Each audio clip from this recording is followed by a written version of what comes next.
జై జనసేన. పవన్ కళ్యాణ్ గారి నాయకత్వం, పవన్ కళ్యాణ్ గారి నాయకత్వం. పవన్ రావాలి. పాలన రావాలంటే ఎవరు రావాలి? పవన్ రావాలి. పూడిమాడక గ్రామ సోదర సోదరులు మళ్ళందరికీ నా హృదయపూర్వక నమస్కారాలు. మనం ఇప్పుడే ఒక నినాదంతో ముందుకెళ్తా ఉన్నాం, పవన్ రావాలి, పాలన మారాలి అని చెప్పని. అంటే అసలు పవన్ కళ్యాణ్ అనేటువంటి వ్యక్తి ఈ రాష్ట్రానికి ఎందుకు రావాలి, ఎందుకు కావాలి? ఆయన ఏదో చక్కగా సినిమాలు చేసుకుంటా ఉన్నాడు, మనల్ని అందరిని ఎంటర్టైన్ చేస్తూ ఉన్నాడు. మనం కష్టాల్లో ఉన్నప్పుడు వెళ్ళి ఆయన సినిమాలు చూసుకుంటే మనకి చాలా ఆనందం వచ్చేది. కానీ సినిమాలు చేయటం ఆయనకి ఆనందం రాలేదు. నేను గత 5 సంవత్సరాల నుంచి పవన్ కళ్యాణ్ గారితో ప్రయాణం చేస్తూ ఉన్నాం. నేను చాలాసార్లు అడిగాను. ఇప్పుడే నా సోదరుడు చెప్పాడు, నేను 13 సంవత్సరాలు ఇన్కమ్ ట్యాక్స్ సర్వీస్ వదిలిపెట్టుకొని మీలో ఒక సామాన్యుడిలాగా నేను జనసేన పార్టీలో జాయిన్ అయ్యాను. నేను ఒక సామాన్య కార్యకర్తగా జాయిన్ అయ్యా, అధికార ప్రతినిధిగా వచ్చాను, కొన్ని జిల్లాలకు ఇన్ఛార్జికి వెళ్ళాను. జనసేన పార్టీ రాష్ట్ర కన్వీనర్గా నియమించారు, 13 జిల్లాలకు ఇన్ఛార్జిగా తిరిగాను. నేను తిరిగే రోజుల్లో పవన్ కళ్యాణ్ గారితో మాట్లాడినప్పుడు నేను అడిగాను, సార్ మీకు ఇంకా చాలా చిన్న వయసు, మిగతా వాళ్ళలోగా దుకాణాలు కట్టేసుకొని లేదు, ఎందుకంటే ప్రజలు మిమ్మల్ని ఇంకా చాలా అభిమానిస్తూ ఉన్నారు. దాదాపు మీరు ఇంకా 25 సంవత్సరాలు సినిమాలు చేసుకుంటే, మీరు ఒక్క 25 సినిమాలు కాదు 50 సినిమాలు, ఇప్పుడు దాకా మన నాయకుడు చేసింది ఓన్లీ 25 సినిమాలు మాత్రమే. ఇంకా ఒక 100 సినిమాలు చేసే అవకాశం ఉంది. ఒక్క సినిమా సంతకం పెడితే ఆయనకి 100 కోట్లు వస్తుంది ఇవాళ ఆయనకున్నటువంటి మార్కెట్. అంత మార్కెట్ ఉన్నటువంటి మీరు ఎందుకు ఈ ప్రజాక్షేత్రంలోకి వచ్చారని చెప్పాను. దానికి ఆయన ఒకటే ఒక సమాధానం చెప్పాడు. ఈ రాష్ట్రంలో జరుగుతున్నది 2 కుటుంబాల చేతిలో ఈ రాష్ట్రం చిక్కుకుపోయింది. ఒకటి దివంగత నేత రాజశేఖర రెడ్డి గారి తనయుడు. రాజశేఖర రెడ్డి గారిని ఒక 6 సంవత్సరాలు మన రాష్ట్ర ప్రజలంతా ముఖ్యమంత్రిగా చేస్తే, ఆ పెద్ద మనిషి అంటే చనిపోవడం గురించి మనం మాట్లాడుకోకూడదు, కానీ వాళ్ళ అబ్బాయి మాత్రం 42,000 కోట్ల అవినీతితో ప్రతి శుక్రవారం కూడా జైలుకి వెళ్ళి కోర్టుకు వెళ్ళి సంతకం పెట్టేవారు. అలాంటి కుటుంబం ఒకటి. కాంగ్రెస్ పార్టీ నుంచి ఆవిర్భవించింది వైఎస్ఆర్సీపీ, పిల్ల కాంగ్రెస్ లాగా అనేది ఎదుగుతూ ఉంది. అదే నాయకులు ఉన్నారు. ఒకటే సిద్ధాంతం, దోచుకో దాచుకో, అదే సిద్ధాంతం. రెండో పక్క మీరు వెళ్తే చంద్రబాబు నాయుడు గారు 2014లో ఎవరి దయా దాక్షిణ్యానికి ముఖ్యమంత్రి అయ్యాడు ఒకసారి చెప్పండి.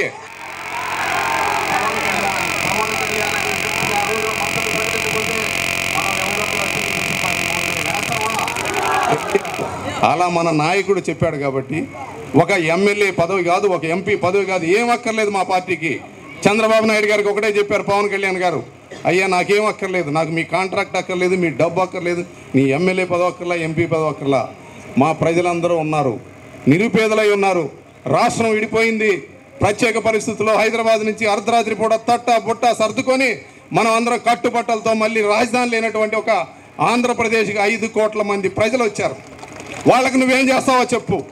ఒక అవినీతి లేని పరిపాలన నువ్వు చేస్తానని చెప్పు, నేను నీకు మద్దతు ఇస్తా చెప్పాడు. 40 ఏళ్ళ ఎక్స్పీరియన్స్ ఉన్నటువంటి వ్యక్తి చెప్పాడు నేను చేస్తానని. కానీ తర్వాత మాట తప్పాడు. చంద్రబాబు నాయుడు మాట తప్పాడు. ఎందుకు తప్పాడు చంద్రబాబు నాయుడు? అవినీతి. రాజ్యంలో ముఖ్యమంత్రిగా ఆయన మరుసటి రోజు నుంచే అవినీతి తప్ప ఆయనకి ఇంకేం తెలియదు. ఆయనకంతా ఒకటే బాధ. రాజశేఖర రెడ్డి గారి కుమారుడు 42,000 కోట్ల అవినీతితో మూటలు కట్టుకొని అక్కడ కూర్చున్నాడు. ముఖ్యమంత్రి అవ్వాలి, నేను 30 ఏళ్ళు ముఖ్యమంత్రి అవుతానని. మా అబ్బాయిని కూడా నేను ముఖ్యమంత్రి చేసుకోవాలి, నేను బ్రతికున్నంతకాలం ముఖ్యమంత్రి ఉండాలి. తర్వాత మా అబ్బాయిని ఏదో పేరు చెప్తున్నావు, అలాంటి అబ్బాయిని లోకేష్ బాబు నేను ముందు మంత్రిని చేసుకోవాలి, తర్వాత ముఖ్యమంత్రి చేయాలి. అంటే నాకు ఎంత కావాలి? 50,000 కోట్లు సరిపోదు, ఎందుకంటే జగన్ రెడ్డి దగ్గర ఆల్రెడీ 42,000 కోట్లు ఉన్నాయి. మా అబ్బాయి కనీసం 1,00,000 కోట్లు కావాలి. అదే పరిస్థితి. రాష్ట్ర ముఖ్యమంత్రి అయినటువంటి మొదటి రోజు నుంచి కూడా 1,00,000 కోట్ల టార్గెట్. 1,00,000 కోట్ల టార్గెట్లో ఎక్కడ మొదలైందో మీరు చూసుకోండి. విశాఖపట్నంలో నేను ఆంధ్ర యూనివర్సిటీలో చదువుకున్న పచ్చని కొండలు. విశాఖపట్నానికి 1983లో నేను ఆంధ్ర యూనివర్సిటీకి వస్తే పచ్చని కొండలు, ప్రతి ఆదివారం ఏదో కొండ ఎక్కేవాళ్ళం, అంత ఆహ్లాదకరంగా ఉండేది. ఒక ప్రక్క చక్కటి బీచ్లు, ఒక ప్రక్క పచ్చని కొండలు. కానీ మనకేం మిగిల్చారు? బోగస్ SEZల పేరుతో మన భూములన్నీ లాగేసుకున్నారు. మీరు ఇక్కడే చూశారు, ఇక్కడే ఉన్నాయి. కాలుష్యాన్ని వెదజల్లే పరిశ్రమలు మన నెత్తి మీద పెట్టారు. మన పిల్లలు ఎవరికైనా ఉద్యోగాలు ఇచ్చారా? ఇవాళ నిజంగానే మనందరికి ఉద్యోగాలు ఇస్తే ఇక్కడ మా మాటలు వినడానికి మీరందరూ వచ్చే పరిస్థితి ఉంటుందా? మీరందరూ వెళ్ళి హాయిగా ఉద్యోగాలు చేసుకుంటా ఉండే వాళ్ళ ఉద్యోగాలు లేవు. ఏం కొట్టారు? మన నెత్తి మీద ఏం కొట్టారు? కాలుష్యాన్ని కొట్టారు. పరిశ్రమలు తెచ్చారు, 100 ఎకరాలు దోచిపెట్టారు.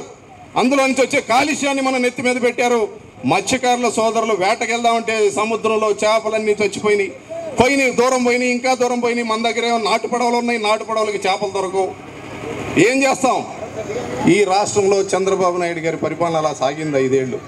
ప్రత్యేక హోదా విషయం కానీ, విభజన చట్టంలో ఆంధ్ర రాష్ట్రానికి కావాల్సినటువంటి ఏ విధమైనటువంటి హామీలను అమలు చేసుకోవడంలో కానీ చంద్రబాబు నాయుడు ఒక్కరోజు కూడా చిత్తశుద్ధితో పనిచేయలేదు. ఎందుకు? బీజేపీ అంటే ఈయనకి భయం. అవినీతి చేసుకున్నాడు. అరే నేను బీజేపీతో పోరాటం చేస్తే వీళ్ళు నా మీద కేసులు పెడతారోనని భయం. ఏమైపోయాం? 5 కోట్ల ఆంధ్ర ప్రజలు అన్యాయానికి గురయ్యారు. పవన్ కళ్యాణ్ గారు చెప్పారు, 2016 అని చెప్పారు. చంద్రబాబు నాయుడు గారు, మీరు బీజేపీ వాళ్ళు చెబుతున్న ప్రత్యేక ప్యాకేజ్ అనే దానికి మీరు ఒప్పుకున్నారా? మనం నష్టపోతాం, అది వాల్చిపోయిన లడ్డు అని చెప్పని. చంద్రబాబు నాయుడు గారు 32 సార్లు యూటర్న్ తీసుకున్నారు. ఒకసారి ప్రత్యేక ప్యాకేజ్ అంటాడు, ఒకసారి హిమాచల్ ప్రదేశ్ ఏం డెవలప్ అయింది, లేకపోతే ఆ నార్త్ ఈస్ట్ స్టేట్స్ ఏం ఇదైంది, మనకి ఇదేం సంజీవని కాదంటాడు. కన్ఫ్యూజన్ క్రియేట్ చేశాడు ఆయన. కన్ఫ్యూజన్ క్రియేట్ చేసి మనకి కేంద్ర ప్రభుత్వం నుంచి రావాల్సిన దాన్ని ఒక్కటి కూడా సాధించుకోలేకపోయాడు. 2018లో పవన్ కళ్యాణ్ గారు మంగళగిరి జరిగిన సభలో చంద్రబాబు నాయుడు గారిని అవినీతిని ఎండగట్టారు. లోకేష్ బాబు పరిపాలన విధానాన్ని ఎండగట్టాం. ఆ రోజున చంద్రబాబు నాయుడు చెప్పారు, పవన్ కళ్యాణ్ గారు జగన్ రెడ్డి ఒకటయ్యారు, అందుకనే తెలుగుదేశాన్ని విమర్శిస్తున్నారని చెప్పని. అరే మేము జగన్ రెడ్డికి మద్దతు ఇస్తే 2014లోనే మద్దతు ఇచ్చేవాళ్ళం కదా. జగన్ రెడ్డి అవినీతిలో ఉన్నాడు కదా, నీకు మద్దతు ఇచ్చాం మేము. ఆ మాత్రం ఇంగిత జ్ఞానం లేదా చంద్రబాబు నాయుడికి? నువ్వు సరిగా పనిచేయవా బాబు అంటే నువ్వు జగన్ రెడ్డితో కలిసామంటాడు. జగన్ రెడ్డి ఏమో ఒక ప్రతిపక్ష నాయకుడిగా 67 మంది ఎమ్మెల్యేలు మనం అసెంబ్లీకి పంపిస్తే నువ్వు చంద్రబాబు నాయుడు అవినీతి పాలన నువ్వు ఎదిరించాల్సింది పోయి ఆయన రోడ్ల మీద పడి బొగ్గల్ని మురుకుంటా తిరుగుతా ఉన్నాడు. సరే ఈయన ఏది మురుకొని తిరిగినా నీ ఎమ్మెల్యేలు అసెంబ్లీ పంపించు. చంద్రబాబు నాయుడు అవినీతి జరుగుతుంది, దాన్ని ప్రశ్నించమను. నీకు ఒక ప్రతిపక్ష నాయకుడిగా రాజ్యాంగం ప్రసాదించినటువంటి నీకు విధులు ఉన్నాయి. నీకు కొన్ని ప్రతిపక్ష నాయకుడిగా అధికారంలో ఉన్న పార్టీ అవినీతి చేస్తే దాన్ని ప్రశ్నించాలి. మనకి ఇక్కడ పరిశ్రమల్లో కాలుష్యాన్ని ప్రశ్నించాలి. మన పరిశ్రమలో స్థానిక యువలకు ఉద్యోగాలు ఇవ్వకపోతే ప్రశ్నించాలి. వేల ఎకరాలని చంద్రబాబు నాయుడు బోగస్ కంపెనీలకు SEZ పేర్ల మీద దోచిపెడుతుంటే దాన్ని ప్రశ్నించాలి. కృష్ణా గోదావరి పుష్కరాల్లో 1000 కోట్లు నామినేషన్ పద్ధతిలో వాళ్ళ పచ్చ చొక్కాల వాళ్ళకి ఇస్తుంటే ప్రశ్నించాలి. మీ పంచకర్ల రమేష్ బాబు ఇక్కడ గ్రావెల కొండలు దోచుకుపోతా ఉంటే దాన్ని ప్రశ్నించాలి. అరే అది ప్రశ్నించబోయా అంటే మిందా తమ్ముడు చెబుతా ఉన్నాడు 60-40 అని చెప్పని. అంటే 60% అధికారం వాళ్ళు తీసుకుంటే 40% ప్రతిపక్షకే మార్పు.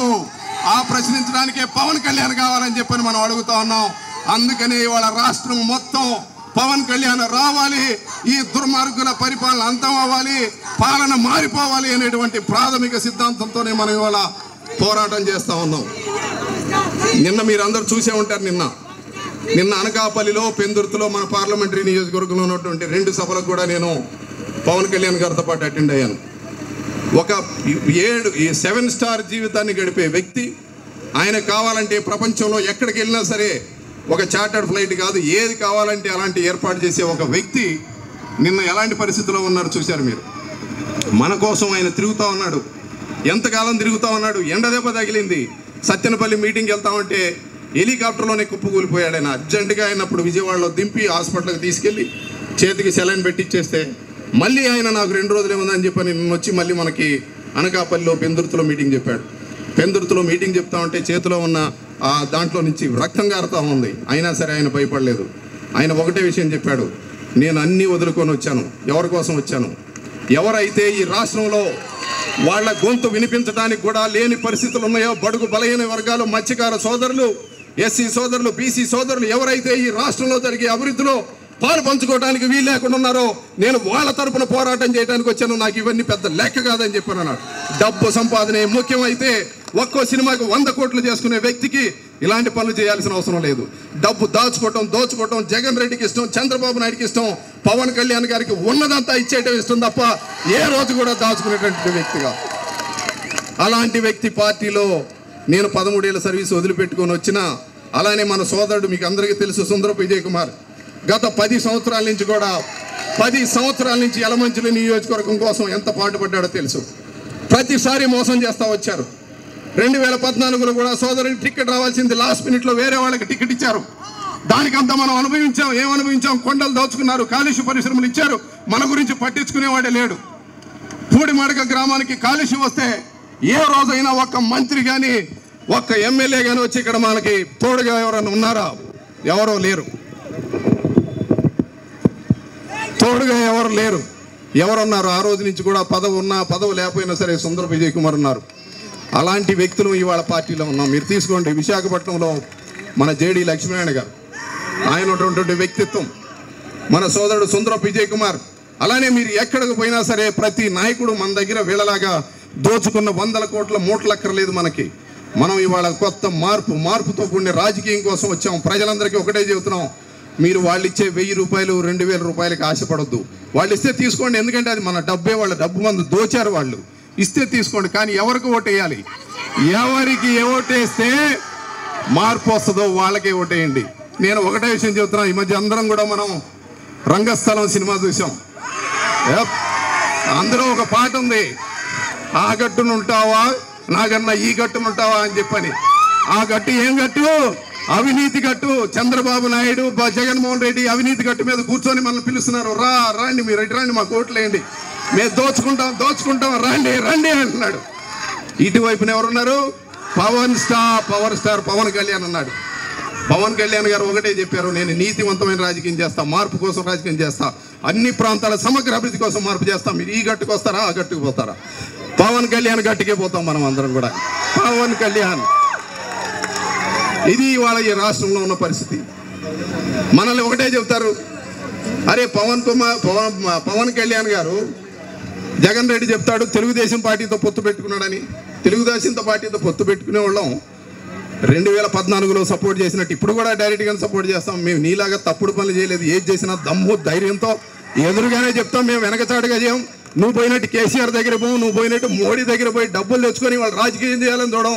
మేము చేస్తే ధైర్యంగా ధైర్యంతో చేసాం. పొత్తులు పెట్టుకున్నాం. మేము ఎవరితో పొత్తులు పెట్టుకున్నాం? పొత్తులు పెట్టుకున్నది మేము ప్రజా పోరాటంలో, ప్రజా సమస్యల మీద పోరాటం చేస్తున్నటువంటి వామపక్షాలతో పొత్తు పెట్టుకున్నాం. దళితుల కోసం ఉద్యమాలు చేసి దళితుల కోసం వాళ్ళకి గౌరవం రావాలి అని చెప్పని పోరాటం చేస్తున్న బీఎస్పీతో పొత్తులు పెట్టుకున్నాం. మీలాగా మూటలతో కూడిన రాజకీయం చేయం. మేము నీతితో కూడిన రాజకీయం చేస్తాం. అన్ని సామాజిక వర్గాల అభివృద్ధి కోసం రాజకీయం చేస్తాం. అన్ని ప్రాంతాల సమగ్ర అభివృద్ధి కోసం అభివృద్ధి చేస్తాం. ఇదే సిద్ధాంతంతో మనం ఇవాళ పొత్తు పెట్టుకుని 175 అసెంబ్లీ స్థానాల్లో 25 పార్లమెంటు స్థానాల్లో ఇవాళ మనం బీఎస్పీ, సిపిఐ, సిపిఎంతో కలిపి మనం రాజకీయం చేస్తూ ఉన్నాం. ఇంకా మన యలమంచిలి నియోజకవర్గానికి వస్తే ఉత్తరాంధ్ర బంగారు కొండలు ఉన్నటువంటి ఉత్తరాంధ్ర, బ్రహ్మాండమైన సహజ వనరులు ఉన్నటువంటి ఉత్తరాంధ్ర, మీలాంటి యువకులు వేడి రక్తం ఉరుకులెక్కేటటువంటి యువత ఉన్నటువంటి ఉత్తరాంధ్ర ఏమైపోయింది? పట్టించుకునేవాళ్ళు లేడు. చంద్రబాబు నాయుడు, జగన్మోహన్ రెడ్డి అమరావతిలో వాళ్ళ కుటుంబ పరిపాలన సాగిస్తూ ఉంటే ఇక్కడ మన ఉత్తరాంధ్రలో ఇక్కడ కుటుంబ పరిపాలన సాగుతూ ఉంటుంది. అయ్యన్న పాత్రుడు గారు మంత్రి, 6 సార్లు ఎమ్మెల్యే, లేకపోతే ఇంకొక కన్నమూరి బాబు రాజు ఒక ఆయన మంత్రి, లేకపోతే రమేష్ బాబు ఆయనే ఉండాలి, లేకపోతే బొత్స సత్యనారాయణ ఉండాలి. ఎవరైనా సరే వీళ్ళ కుటుంబాలు ఇక్కడ సామంత రాజ్యాల్లాగా పెట్టుకుని కూర్చున్నారు. మనం ఒకటే చెప్తున్నాం, మీ కుటుంబాల పరిపాలన అంతమయ్యే రోజులు వచ్చినాయి. యువకులు వస్తారు, ఈ జనంలో నుంచే యువకులు పుడతారు, నాయకులు పుడతారు, నాయకులు అవుతారు. ఈ ప్రాంతం నుంచే నాయకులు వస్తారు. మీ కుటుంబ పాలని ఏనుగు కుంభస్థలాలను కొట్టినట్టు కొడతారు. ఇవాళ మనం ప్రక్కనున్న పెందుర్తి అసెంబ్లీ నియోజకవర్గాన్ని చూసుకుంటే అక్కడేంటి బండారు సత్యనారాయణమూర్తి గారు, మళ్ళీ వాళ్ళ అబ్బాయి వస్తాడు సెటిల్మెంట్లు అంటాడు, వాళ్ళ అబ్బాయి వస్తాడు భూములు లాక్కుంటాడు, వాళ్ళ అబ్బాయి వస్తాడు ఏసీ జెట్లు అంటారు, కంపెనీలు అంటారు. మనం అంత చేతగానే వాళ్ళమా? ఈ అవినీతిని మనం ఎదిరించలేమా? ఎదిరిద్దాం. మనం వెనక ఎవరున్నారు? పవన్ కళ్యాణ్ గారు ఉన్నారు. పవన్ కళ్యాణ్ గారు ఉన్నప్పుడు మనం ఎవరికి భయపడాల్సిన పని లేదు. పవన్ కళ్యాణ్ గారు ఒక కమిట్మెంట్తో, చిత్తశుద్ధితో, నీతితో, నిజాయితీతో రాజకీయం చేసేటటువంటి వ్యక్తి. అలాంటి వ్యక్తి పార్టీలో మనం ఉన్నాం. ఎవరికి భయపడాల్సిన పని లేదు. మన పూడిమాడకి సంబంధించి నేను ఇవాళ మీకు వినయంగా తెలియజేస్తా ఉన్నాను. మనకి ఇక్కడ ఉన్నటువంటి పరిశ్రమలు కావాలి. పరిశ్రమలు లేకపోతే అభివృద్ధి లేదు. కానీ పరిశ్రమల పేరుతోటి, అభివృద్ధి పేరుతోటి మీరు మమ్మల్ని మోసం చేయాలని చూస్తే జనసేన పార్టీ సహించదు. ఇక్కడ మీరు పొల్యూషన్ పెట్టే పరిశ్రమలు పెడితే పొల్యూషన్ తగ్గించడానికి జీరో పొల్యూషన్ ఇండస్ట్రీసే పెట్టండి, లేకపోతే మీ పరిశ్రమ మూసుకొని వెళ్ళిపోండి. మీరు మా జీవితం మేము గడుపుతాం, హాయిగా సముద్రంలోకి వెళ్ళి చేపలు పట్టుకుంటాం, లేకపోతే వెళ్ళి వ్యవసాయం చేసుకుంటాం. మీ పరిశ్రమలు మాకెందుకు? మీ కంపెనీలు విలువ పెంచుకోవడానికి, మీ కంపెనీల నెట్వర్క్ షేర్లు పెంచుకోవడానికి మా జీవితాలతో ఆడుకుంటారా అని చెప్పని ప్రతి యువత ఇవాళ ప్రశ్నించాల్సిన పరిస్థితి వచ్చింది. పొల్యూషన్ మన మీద వెదజల్లి ఉద్యోగాలన్నీ బయటకు తీసుకెళ్లిస్తే యువతలో విప్లవం వస్తుంది. విప్లవం రావాలి. విప్లవం వచ్చినప్పుడే మనం చెప్తాం స్థానికులకి నువ్వు ఇక్కడ పెట్టే పరిశ్రమల్లో స్థానిక యువతకు విద్యార్హతలను బట్టి మీరు ఉద్యోగాలు ఇవ్వాల్సిందే. మీ అబ్బ సొత్తు కాదు, మేము పడుతున్న పొల్యూషన్ అంతా ఇక్కడ మాకు ఉద్యోగాలు రావాలి, పొల్యూషన్ తగ్గించాలి, ఉద్యోగాలు రావాలి. ఇదే సిద్ధాంతం. సోదరుణ్ణి విజయ్ కుమార్ని మీరు ఎమ్మెల్యేగా ఎన్నుకోండి యలమంచిలి నియోజకవర్గానికి. పూడిమాడిక గ్రామంలో 30 పడకల ఆసుపత్రి కట్టిస్తాం. 30 పడకల ఆసుపత్రి. ఎందుకంటే 70 సంవత్సరాల వయసు వచ్చిన తర్వాత కూడా సోదరులు, మత్స్యకార సోదరులు అనారోగ్యం పాలైపోతే ఎక్కడికో వెళ్ళిపోవాలి. ఒక ప్రైమరీ హెల్త్ సెంటర్ లేదు. ప్రైమరీ హెల్త్ సెంటర్ ఉంటే డాక్టర్లు ఉండరు. పిల్లలు చదువుకోవడానికి వెళ్దామంటే గవర్నమెంట్ స్కూల్స్ అన్ని మూసేసి చైతన్య నారాయణకి వాడి పోండి అని చెప్తారు. ఈ రాష్ట్రంలో ఏం జరుగుతూ ఉంది? అవినీతి, ప్రతి చోట అవినీతి. అన్నీ మూసేద్దాం. మీరు ఇంకా చూసుకుంటే ఇప్పుడు విశాఖ డైరీ మన జిల్లాలోనే ఉంది. యలమంచిలి నియోజకవర్గానికి సంబంధించిన వ్యక్తులే ఉన్నారు. విశాఖ డైరీ చక్కగా కోఆపరేటివ్ సొసైటీగా ఉంటే దాన్ని ఎవరో తులసీరావు గారు వారు బాబు గారు సంపాదించేసినట్టు దాన్ని ఒక ప్రైవేట్ లిమిటెడ్ కంపెనీ చేసేసుకున్నాడు ఆయన. 100 కోట్ల అవినీతి. దాంట్లో పశువులు మేపుకొని రైతులు చేతులు కాయేటట్టు పాలు పిండి 1 లీటర్ పాలు తీసుకొని వెళ్తే 22 రూపాయలు. మనం అక్కడ కిరాణా షాపు పోయి వాటర్ బాటిల్ ఇవ్వమని చెప్పానంటే 25 రూపాయలు. నీళ్లు 25 రూపాయలు. కష్టపడి చేసిన పాలు 25 రూపాయలు. ఏం అన్యాయం ఇది? వీళ్ళు మాత్రం ఇన్కమ్ ట్యాక్స్ రైళ్లు జరిగితే 100 కోట్లు అక్రమార్జన. వీళ్ళందరూ ఏదో విజయనగరం మహారాజులాగా బంగారు కిరీటాలు వీళ్ళలో దొరుకుతాయి. ఎవరి డబ్బు అదంతా? ఇదంతా మండపే దోచుకుంటున్నారు. దోచుకొని ఇప్పుడు వారి అబ్బాయిని ఇప్పుడు ఎంపీగా నిలబెట్టారు. ఆ అబ్బాయి గారిని ఢిల్లీ పంపించాలి. ఢిల్లీ పంపించిన తర్వాత వాళ్ళది ఇంకో టార్గెట్ ఉంది. ఒకసారి విశాఖ డైరీని మనం కబ్జా చేసాం. నెక్స్ట్ 4 కోఆపరేటివ్ షుగర్ మిల్స్ ఉన్నాయి మన విశాఖపట్నం జిల్లాలో. ఆ 4 కోఆపరేటివ్ షుగర్ మిల్స్ లాసుల్లో చూపెట్టేసి ఆ లాసులు ఉన్న కంపెనీలు మనీ మనం ఒక 2000 కోట్లు పెట్టి కొనేసుకొని చంద్రబాబు నాయుడు కావాలంటే వాటా ఇచ్చి, లోకేష్ బాబు కావాలంటే వాటా ఇచ్చేసి, ఎవడికి వాటాలు ఇచ్చేసి మళ్ళీ రైతుల దగ్గర నుంచి వాటిని లాగేసుకోవాలి. ఎవడబ్బా సొత్తు ఇదంతా? మీరు దోచుకుంటా పోతే మేమేమైపోతాం? మా వాళ్ళందరూ ఏమైపోతారు? మా రైతులు ఏమైపోతారు? వీటన్నిటిని ప్రశ్నిద్దాం. అవినీతి లేనటువంటి ఒక వ్యవస్థను ఏర్పాటు చేద్దాం. ప్రయత్నం చేద్దాం. పోరాటం చేద్దాం. చేస్తానే ఉన్నాం. కింద పడతాం. 2009లో పడ్డాం, 2014లో లేసాం, 19లో పోరాటం. పోరాడితే పోయేదే ఉంది. వెధవ బానిస సంఖ్యలు తప్ప మనకి పోయేది. వాళ్ళకి 1,00,000 కోట్లు పోతాయి. మనకేంటి? ప్రజల తరపున పోరాడే పవన్ కళ్యాణ్ గారు ఉన్నంతకాలం మనకు పోయేది ఏం లేదు. పోరాటం చేస్తానే ఉన్నాం. వీళ్ళందరూ ఏనుగు కుంభస్థలం మీద కొడదాం. కుంభస్థలం మీద కొట్టినప్పుడే వీళ్ళు దారిలోకి వస్తారు. మార్పు తీసుకొద్దాం. మనం మార్పు తీసుకురావటం మీ అందరి చేతిలో ఉంది. ఇంకొక 3 రోజుల్లో మనకి ఎలక్షన్స్ వస్తున్నాయి. అందరూ కూడా చెప్పండి. పవన్ కళ్యాణ్ గారు పెట్టిన మేనిఫెస్టో చెప్పండి. మత్స్యకారులకు సంబంధించి పవన్ కళ్యాణ్ గారికి ఎంత ఇష్టమో మీకు తెలుసు. ప్రజా పోరాట యాత్ర కాపాస్కుర్తి వెళ్ళి గంగమ్మ తల్లి పూజ చేసిన తర్వాతే పవన్ కళ్యాణ్ గారు బయలుదేరారు.